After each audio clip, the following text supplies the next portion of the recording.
అందరికీ శుభోదయం అండి. నా ఛానల్లోకి పునఃస్వాగతం. సాంస్క్రిట్ లెక్చరర్ హైమా నా ఛానల్ పేరు తెలుసు కదా అందరికీ. ఇవాళ సంక్రాంతి పండుగ రోజు మీ అందరినీ ఇలా కలుసుకోవడం నాకు చాలా ఆనందంగా ఉంది. నేను నిన్న ఒక వీడియో పెట్టలేకపోయాను, కొంచెం బిజీ కదా. పండగ అంటే అందరూ చుట్టాలందరూ వస్తారు, మనం సరదాగా టైం స్పెండ్ చేస్తుంటాం కదా. ఇవాళ స్పెషల్గా మీ ముందుకు రావడానికి కారణం ఏంటంటే మీ అందరికీ శుభాకాంక్షలు తెలియచేయాలని.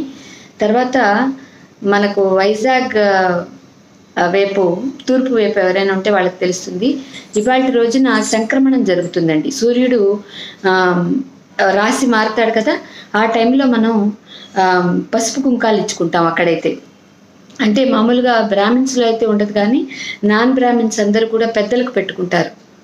పెద్దలకు పెట్టుకోవడం అంటే ఆ రోజున ఎవరైతే మన వదిలేసి పెద్దలందరూ వెళ్ళిపోయారో వాళ్ళని తలుచుకొని మనం పసుపు కుంకాలు ఇచ్చుకోవడం అక్కడ ఆనవాయితీ. అయితే బ్రాహ్మిన్స్లో కూడా తూర్పు వైపు ఉన్న వాళ్ళు పసుపు కుంకాలు పంచుకుంటారు. అంటే అమ్మవారి దగ్గర పసుపు కుంకం పెట్టేసి జాకెట్ గుడ్డ, ఎవరి శక్తి కొలది వాళ్ళు జాకెట్ గుడ్డ, పసుపు కుంకము, పండు తాంబూలం అన్నీ పెట్టేసి మన పెద్దల్ని తలుచుకొని అది పెద్ద ముత్తైదులకు మనం ఇస్తాం.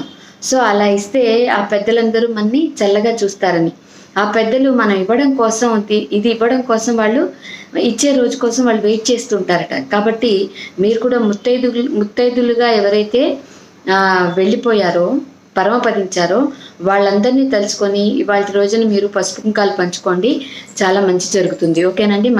మన కుటుంబాలన్నీ కూడా, అంటే మన పిల్లలు, వాళ్ళ పిల్లలు, మన తరాలన్నీ కూడా వంశపారంపర్యంగా అభివృద్ధి చెందుతూ ఉంటాయి. కాబట్టి మీరందరూ ఇవాళ రోజున పసుపు కుంకాలు ఇచ్చుకోవాలని నేను ఈ విషయం చెప్దామని మీ ముందుకు వచ్చాను.